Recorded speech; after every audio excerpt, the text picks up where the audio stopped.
Hey guys, welcome to my channel if you're new, or welcome back if you're not. So for today's video I'm going to be talking about my top 5 favourite eyeshadow palettes.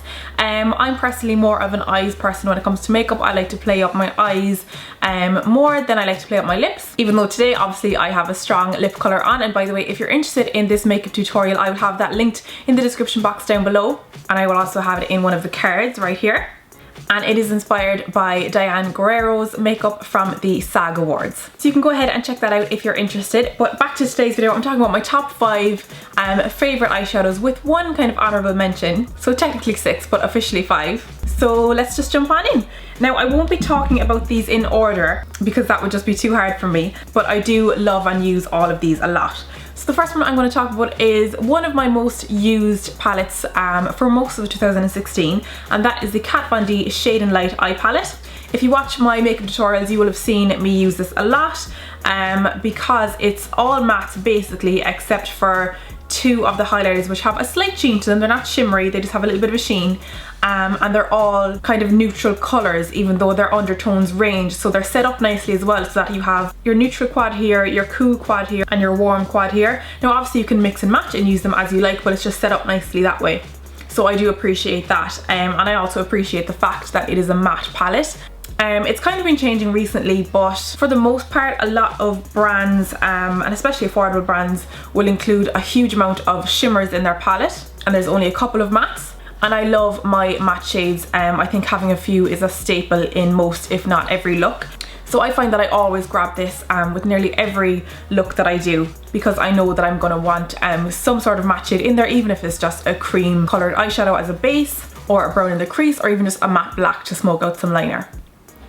And as I say, I love the fact that you have neutral, cool and warm tones. So that was definitely a standout palette for me. The second one is one that I appreciate for similar reasons, in that it gives a lot of mattes and it's generally kind of neutral colours. And this is the Lorac Pro palette, the original one. I don't have, I think they have 2 and 3 out now.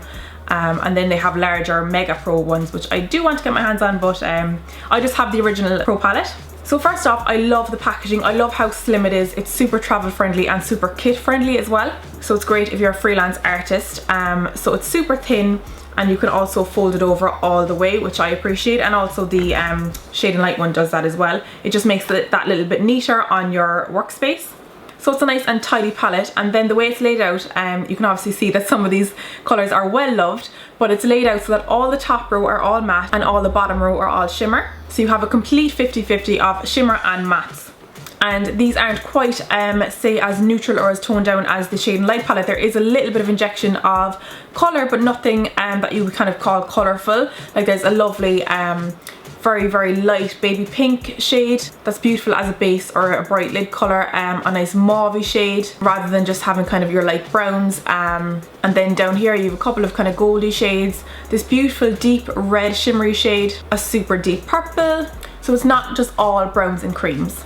Now what I will say about the formula of these is that they are quite soft, so I found that that is why I went through them so quickly, that the brush physically digs into them a lot easier because they're so soft. So you will get a little bit of fallout with them if you're not being super careful, and you can hit pan a lot quicker, but I do absolutely love the pigment and how smooth they are to blend. So the colours that I'm running out of, I'm going to see if I can get them as singles, because I do love those.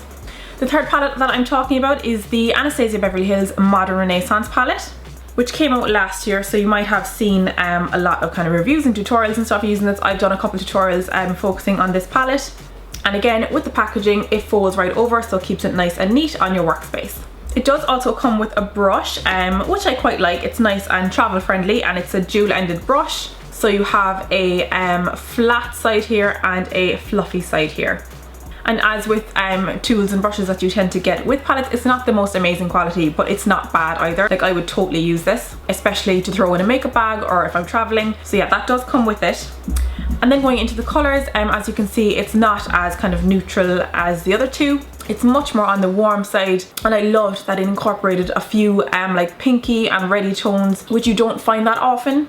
And the fact that the palette kind of revolved around those warm tones, I thought was really beautiful and more unique. And again, it incorporates both matte and shimmers. So I just really love the colour palette that they chose for this, and the way the colours work together. So next I'm going to talk about another warm palette, and this one again is one that had a lot of hype around it, and this is the Morphe 350 palette. So it's a different kind of style palette to the other ones I was talking about. It's a larger one. So as the name would suggest, you get 35 shades, and the O I believe stands for orange, which is the kind of colour palette that it revolves around. So again, it's a warm palette, but not on the pinky reddy side like the Modern Renaissance palette, but on the orangey red side. Now obviously this is in my top 5, so I absolutely love it and I use it an awful lot, and I'm so glad I purchased it. But what I will say is that I don't find all of the formulas to be the same in here. There are some shadows that are nice and smooth and pigmented and easy to work with, and then there are others that are just a little bit meh. They're not very pigmented, they're not as kind of smooth. But that being said, there are a lot of colours in here that I love. For example, this one right here, this super shimmery one, is my lid colour. I don't know if you can see that. It's super reflective and nice and bright, and it's one of the ones that has a lovely formula. And again, I just love the colour palette that they chose and the way they all work together. You can create a range of different looks and you have a huge choice available to you. And I will just note as well, because I've been talking about the packaging with the other palettes, that this one isn't as workspace friendly, I suppose. It's nice and slim, so although it's quite large, it's not bulky, so for traveling or your kit, but because it's this kind of plastic palette, it just folds over like this, so it does take up a fair bit of space. But if you're laying out your products, you can just lay products on the lid as well. So for my 5th palette then, this isn't one that you can pick up ready-made. I customized and put it together because it is an Inglot palette. This is a 20 colour palette. And if you're not familiar with the way the Inglot palettes work, you pick what size you want and then you buy your colours just as the pan refills, so that you can put it together yourself and arrange it the way you want to, and you can also refill certain ones if you go through them, which I do think is super handy, and again very kit and artist friendly.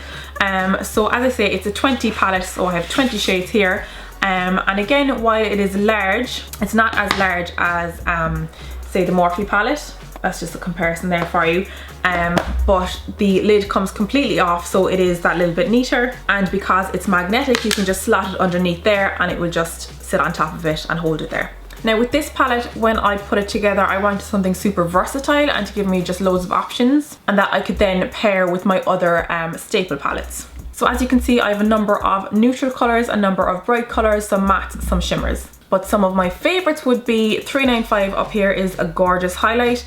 335, even though I don't actually use it as much since I got the Morphe 350 palette, because there are those kind of just orangey tones in there.